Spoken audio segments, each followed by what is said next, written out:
광고는 조금 한 2, 3분 더 하겠습니다. 지금부터 딱 10년 전 2011년 5월 15일은 대림동 예랑교회에서 첫 예배를 드린 날입니다.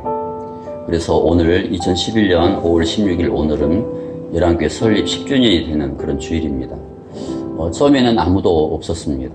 계란 하나가 또 우리 권사님을 이렇게 또 교회로 초청했고 또 이렇게 많은 식구들이 또 교회 나오지 못한 식구들까지 합치면은 어마무시한 하나님의 자녀들이 우리 예랑교회에 이렇게 속해 있습니다. 돌아보면은 밖에서 사람들은 지나가면서 보면은 어떻게 볼지 몰라도 참 부족함이 없었습니다. 이 땅에 교회 하나가 처음으로 세워지는 일이 그리 쉽지 않은 일이라는 것을 지난 시절을 또 생각해 보니까 알게 되었습니다. 예전에는 시내 다니면서 작은 교회들을 보면 크게 보이지를 않았습니다. 지금은 예사롭지 않게 보입니다. 다들 그 사연들이 있고 하나님 앞에 대한 거룩한 눈물이 있겠구나라는 생각이 듭니다.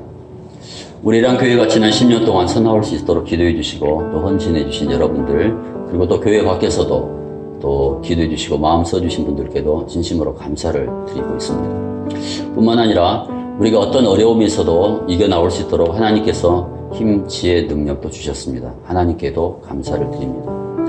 우리 예랑교회를 통해서 많은 분들이 예수님의 영향을 받아서 모두 구원의 반열에 오르고 예수님 이 땅에서 잘 믿어서 형통하시고 영과 육이 강건하고 행복하기를 앞으로도 늘 기도하겠습니다. 작년부터 말씀드린 예배당 처소 이전에 대해서 잠깐 말씀드리려고 합니다. 예랑교회가 처음에 대림동에 시작해서 2년여, 그리고 보람에서 8년을 지냈습니다. 이렇게 10년 사역을 마치고 이제 저희가 새롭게 이전할 곳은 여의도입니다. 하나님께서 코로나를 통해서 사람들에게 많은 메시지를 주시는데, 특별히 우리 개인 생활뿐만 아니라 삶뿐만 아니라 교회에도 강한 메시지를 주셨습니다. 코로나 이후에는 그저 구름대처럼 회중들이 모여서 대형 집회에서 은혜를 그동안은 받았는데, 이후에는 작은 가정교회를 회복하라는, 내 심령을 회복하라는 메시지로 저는 강하게 듣고 있습니다. 교회는 그동안 양적으로 부흥을 이렇게 거듭하고 그렇게만 생각했지, 내면의 신앙 성장은 좀 관심이 덜 하였지 않나, 저만 돌아봐도 그런 생각이 듭니다. 위기가 왔을 때는 꼭 우리의 믿음이 드러나는데, 형식적인 신앙생활만 했다면 그 믿음이 건물처럼 타버립니다. 그러나 내실 있게 말씀 중심 신앙생활을 해왔다면 위기 때마다 정금처럼 남게 될 것입니다. 그래서 우리 교회뿐만 아니라 이 땅의 교회들이 지향해야 될 것, 앞으로 나아가야 될 것은 큰 대중집회나 양적 부흥도 관심을 가져야 되겠지만은, 그보다는 개인 믿음이 더 단단해지는 일입니다. 가정도 마찬가지입니다. 그러려면 개인적으로 깊이 있게 성경을 묵상하고 특히 가정교회, 가정들을 건강하게 회복하고 세워내는 일입니다. 사실 이런 코로나가 아니고라도 그동안 교회가 관심을 가졌어야 했는데, 말은 관심을 가졌는데 까보니까 아니었어요. 실제로 보니까 교회가 많이 놓치고 자꾸 큰 것만 관심을 너무 많이 가졌던 것 같습니다. 사람은 그렇게 이렇게 스테레오가 아닙니다. 두 군데를 모두 다 잘하지 못합니다. 잘한다고 하지만은 결국 한 가지만 짚을 수밖에 없거든요.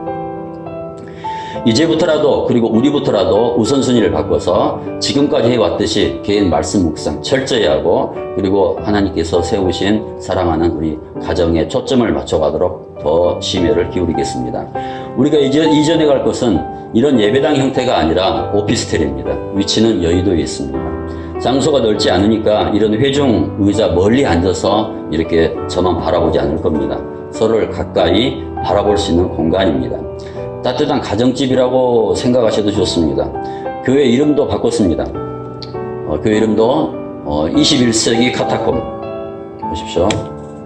21세기 카타콤, 저 C는 세기, 천년을 말합니다. 새로운 천년. 그리고 예랑 커뮤니티입니다. 뿌리는 예랑교회나 똑같습니다. 21세기 카타콤 예랑 커뮤니티. 이제 이 상황이 조성이 되니까 저는 저 이름 짓는데 1분도 안 걸렸습니다. 왜냐하면 지난 코로나 기간 내내 꿈꿔왔던 저 이름이기 때문에 그렇습니다. 앞으로 며칠간 더 기도해봐서 이름을 최종 결정하겠지만은 코로나 이후에 교회와 목회 방향이 이 이름 안에 다 담겨 있습니다. 잠깐 설명드립니다. 21세기 카타콤은 무슨 말인지 아시겠죠? 2000년 전 성도들이 그 죽음과 박해를 피해서 신앙을 회복하려고, 신앙을 견지하려고 들어갔던 곳이 무덤입니다. 동굴, 깊은 무덤 속에서 들어가서 뭐 했느냐? 예배만 드린 것이 아닙니다. 살았습니다. 거기서 살고 자식 낳고 손자 낳고 거기서. 21세기 이 재앙과 위기의 시대에 우리가 살아날 일이 무엇인가?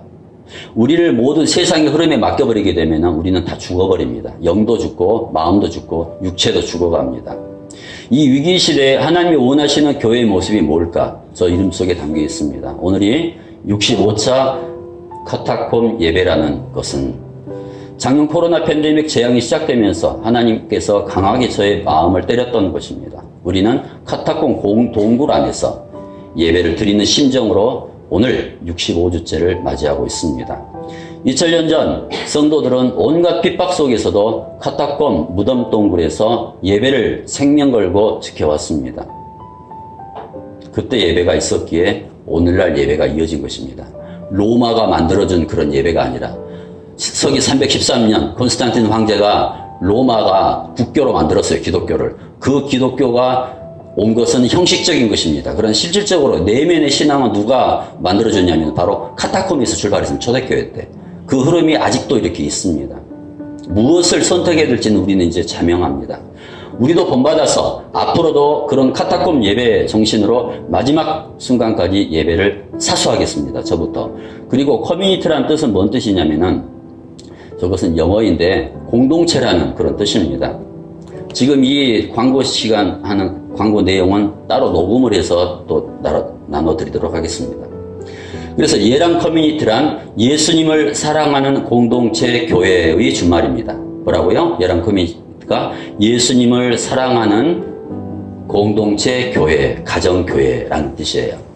예랑 커뮤니티에는 예랑 교회보다 더 확장된 교회의 의미가 담겨 있고 말씀 중심 교회의 의미가 담겨 있고 그리고 커뮤니티에는 따뜻한 가정이란 의미도 담겨 있습니다. 그래서 21세기 카타콤 예랑 커뮤니티는 예랑 가정교회 앞으로 우리가 추구할 교회의 방향이 되겠습니다. 우리가 이제 갈 곳은 어디냐면은 주소 제가 다음에 문자로 드리겠습니다만은 서울시 영등포구 63로 40 63이라는 것은 그거는 이제 빌딩 이름입니다. 63빌딩이란 말이에요. 그러니까 63로 40 라이프는 생명입니다. 이상스럽게 생명이 더 라이프예요. 그래서 라이프 오피스텔 624호가 되겠습니다. 옛날 주소로 보면은 서울시 영등포구 여의도동 61-3입니다. 그렇게 하시면 되고 번호 키워서 여러분들에게는 번호를 이렇게 가르쳐 드릴 겁니다. 여러분들이 예배 드리는 날도 오셔도 되지만은 시간 여유가 되거나 이렇게 컬컬하시면 지나가시면서도 오시면은 언제라도 이렇게 제가 있든 없든 기도하시고 또 차도 마시고 쉬기도 하면 참 좋을 것 같습니다. 그 다음에 예배 처소를 지하로도 생각해 봤는데 저는 지하를 가고 싶지 않아요. 그래서 여기 2층이지만 거기는 몇 층이냐면은 6층입니다. 624호니까 쾌적합니다. 작지만 쾌적하고 편안합니다. 따뜻합니다. 그래서 주변 경관도 이제 예랑 커뮤니티 교회 밖으로 나오시면은 바로 한강이 보입니다. 한강으로 나가셔서 보시면 주변 경관도 좋고요. 그래서 예배를 처음 나오시는 날 예배 끝나고 나면은 경천이 엄마가 잘 안내를 해줄 겁니다. 그 주변을. 보라매 교회에 와서 8년 동안 큰 공원을 예랑교회 앞마당 정원으로 하나님이 선물로 주시더니 여의도 교회에서는 또 이렇게 큰 강을 예랑교회 앞마당 호수로 선물로 주셨습니다. 한강도 내 것이다, 여러분 것이라고 생각하고 여러분들이 누리시기를 바랍니다. 코로나 이후에 예배 처소에 대해서 그저 막연하게 기도만 했습니다. 이 일들은 순간적으로 결정된 것입니다. 10일 전에 어떤 목사님이 코로나 이후에 어떻게 할래? 이런 선배가 물어봐요. 그래서 저는 망설임 없이 지금까지 이야기했던 것들을 망설임 없이 그냥 제가 다 이야기를 다 했어요. 아무것도 없는 상황에서. 이틀 뒤에 어떤 일이 있었냐면은 여의도의 큰 교회 어떤 권사님이 연락이 오기를 거기를 한번 한번 봐라 그러는 거예요. 그래서 그 오피스텔 이야기를 하셨습니다. 그랬더니 가봤더니 어떤 마음이 드냐면은 그때 대림동에서 보람에 올 때 한 20군데를 봤어요. 저랑 경천이 엄마랑 제가 10군데 더 봤으니까, 경찰님 한 10군데 보고, 총 20군데죠. 봤는데, 다 이렇게 마음이 차지 않더니, 여기 문 열고 딱 들어오는 순간에 햇볕이 딱 들어오면서, 바로 결정했어요, 그냥 바로. 편안해, 지금. 거기도 마찬가지 똑같은 마음이 제가 들었습니다. 이거 어떻게 해야 되나 걱정은 안 했는데 막상 가보니까 참 좋은 공간이었습니다. 그래서 아마 내 몸에, 우리들 몸에 꼭 맞는 옷이라 그런 것 같습니다. 서울이면은 좀 세련된 분위기가 되는데 아마 거기도 굉장히 좀 이렇게 깔끔하고 세련된 분위기도 하고 또 경비도 있으시고 또 지하 주차장도 이렇게 있고 막 그래요. 그래서 우리가 가는 데는 큰 문제는 없을 것 같고, 이제 커피를, 거기다가 좀 이렇게 갈아서 먹는 그런 커피도 좀 두면은 좀 몸에 좋은 커피도 먹으면 좋겠다 싶기도 하고, 그런 준비를 하겠습니다. 6월 중순에 이사를 하면 예상합니다. 6월 20일경에 첫 예배를 이렇게 드릴 예정입니다. 날짜가 확실하게 정해지면 다시 알려드리겠습니다. 어쩌면 한 주 정도는 각자 가정에서 예배를 드려야 할 날이 있을지도 모르겠습니다. 가능하면 줄이기도 하겠습니다만은. 장소는 바뀌지만은 여러분들 불편하지 않고 여러분들이 또 저처럼 안정되고 또 편안하게 생각하시면 좋겠고요. 그곳이 쉼이 있고 예배가 있고 또 나눔이 있는 그런 곳이면 좋겠고, 우리가 예배를 드리고 쉼과 그 예배는 어느 정도는 가능한데 나눔은 지금 코로나 때문에 많이 어렵습니다. 그래서 이제 꿈꾸고 있습니다. 뭐냐면 우리 어른들도 그렇지만은 특히 우리 청년들이 마음이 열리고 그리고 환경이 이렇게 되면 두 사람 이상, 한 사람은 안 되고 두 사람 이상만 주중에 저랑 시간이 딱 맞는다면 거기에 와서 청년들이랑 큐티를 하고 싶습니다. 우리 아이들이 이제 막 자라나고 이제 이대로 방치하게 되면은 굉장히 걱정들 무슨 걱정을 하는지 저는 잘 압니다. 그렇게 되기 전부터 어린이들을 이렇게 맞이할 수 있는 그런 공간도, 또 나는 어린이들 막 이렇게 흥분시켜서 그렇게 하고 싶지 않습니다. 얘들도 말씀 중심, 큐티 중심으로 이렇게 동그랗게 모여서 서로 나눌 수 있는, 애들 이야기를 들을 수 있는 그런 시간도 마련해 볼 그런 꿈을 갖고 있고 기도하고 있습니다. 여러분들이 그것 아시고 그런 분위기가 무르익을 수 있도록 우리 아이들 마음에 그 싹들이 터나갈 수 있도록 꼭 그렇게 해주시고, 외적인 것 바라보지 마시고 그런 내면의 성숙에 더 많이 심혈을 기울이시고 기도 많이 주시길 바랍니다. 이후에 더 궁금하신 것은 예배 후에 질문하시거나 주중에 전화를 주시면 제가 답변을 해드리도록 하겠습니다. 이상입니다.